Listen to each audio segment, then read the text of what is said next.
Ofgem are now proposing a review of the additional wholesale allowances. So we're going to do a quick run through of their initial documentation. Hi everyone, I'm Richard Winston with Over 50s Money. Welcome back to another Ofgem Consultation video. Today we're going to be looking at their letter they've published on additional wholesale cost allowances in the price cap.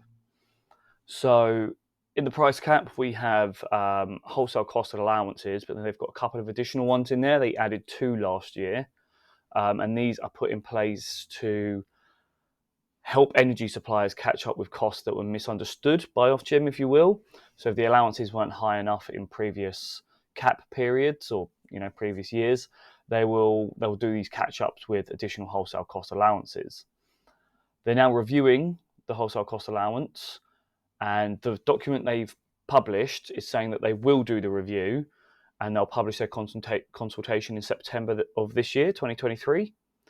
So it's just a little 9-page document. It's very simple. They're not proposing anything. They're just really saying this is what we're going to look at and this is why we're going to look at it. And it could go one way or the other.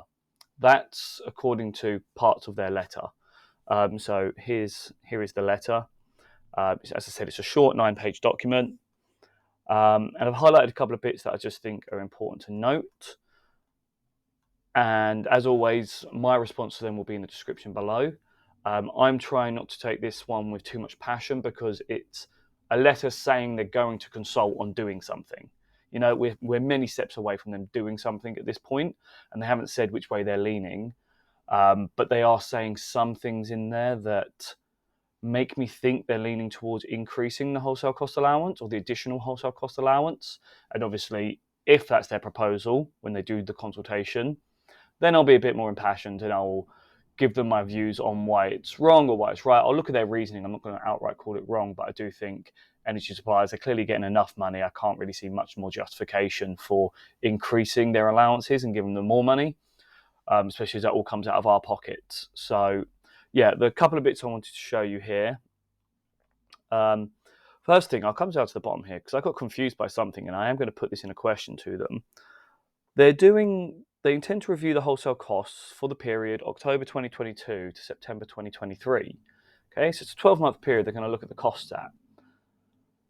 In my mind, if you're looking at 12 months worth of costs, you can't start proposing a solution until October 2023 at the very earliest, assuming you have all the data immediately, which Ofgem never do. They always tell us there's a 6-month delay on data. So I don't know if they've written the wrong years here or what, but they're looking at reviewing that period of time. And then down here, they say they're going to publish their consultation in late September, give 4 weeks, and then publish their decision by November. It seems odd to me that you would go through, and these consultations are hundreds of pages. It will take them weeks to produce the consultation itself, which means they're really starting that document, now, early August. So they're already working on that, which means they've already got a decision in mind, but they don't have the full 12 months of data to base that decision on. So I'm very confused about that. I'll put that in my response to them and just say it seems odd. Don't know if there's a typo there, but they've put that typo a couple of times. And the thing that they're saying that makes me think that they're looking to increase the price cap, increase the price cap through this wholesale cost allowance. It's this paragraph here. So talking about the government's announcement to extend the energy price guarantee earlier this year. And they've said that suppliers may have expected that it would be possible to offer fixed tariffs below the EPG level prior to cap period 10A, so prior to April this year. However, because the government put this change in, they think that it would have negatively impacted suppliers. I struggle with that point of view. Suppliers aren't really offering cheap fixed rate tariffs now. It's highly unlikely they would have done earlier. There was no conversations about it going on. People weren't expecting the price cap or the fixed rate tariffs to come back into the market earlier this year. And that's from experts both within energy suppliers and externally. This feels like they've handed the energy suppliers a bone. So before they've even done the consultation, they've said, well, here's a reason why energy suppliers might want us to increase the additional wholesale allowances, and any energy supplier reading that is going to start spending the next few weeks looking for evidence that that's true. And yeah, telling Ofgem they were going to offer fixed rate tariffs, but they couldn't because they didn't expect there to be so much standard variable tariff demand. Yeah, it's, as I said, look, they're not saying they're going to do anything. They're not promising that it's going to go one way or the other. They have stated it could go up or down, but it just feels to me like they're preparing for it to go up. So I'll put my comments in a letter to, I believe it's Dan Norton this letter's going to.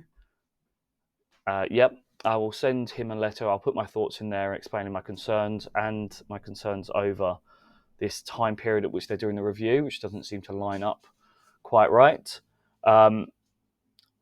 And yeah, I'll put a link to those comments that I'm sending in the description below. If you want to get involved, it's always worth. I would say for this, where it's not a consultation as such, where they haven't asked questions or they're not giving proposed solutions that we can then go back against, it might be worth just taking the email address and giving your thoughts on additional wholesale costs.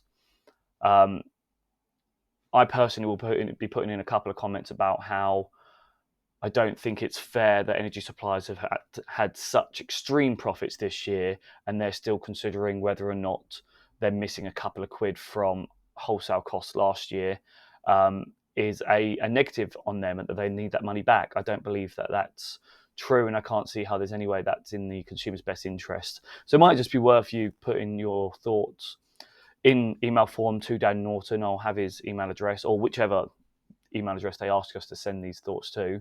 I'll have that in the article in the description below. So yeah, please do click on the article below in the description, give it a read, share this video around. It's always helpful to get more people to see the videos and get involved with these consultations. And as always, please like and subscribe to the Over 50s Money YouTube channel if you haven't. We'll be posting videos here on the Ofgem consultations that we do, as well as our new petition against mid-contract price rises for your telecoms products. So broadband, mobile phone, TV packages, we'll be taking that to Ofcom in the next couple of weeks, and I'll be posting videos about them here. Thanks, everyone.